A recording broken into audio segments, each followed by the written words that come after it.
شیخ صاحب قربانی کے جانور کو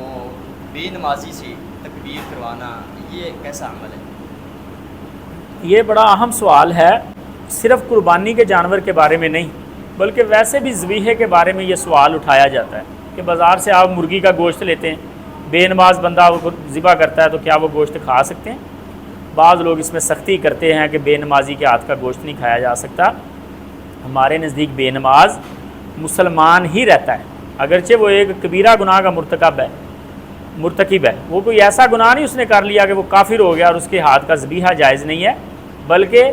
غیر مسلموں میں سے بھی اہل کتاب کے ہاتھ کے ذبیحے کے جواز کے دلائل ہیں، تو یہ تو ایک مسلمان بندہ ہے، اس کے ہاتھ کا ذبیحہ کھایا جا سکتا ہے، البتہ اسے یہ تنبیہ کر دی جائے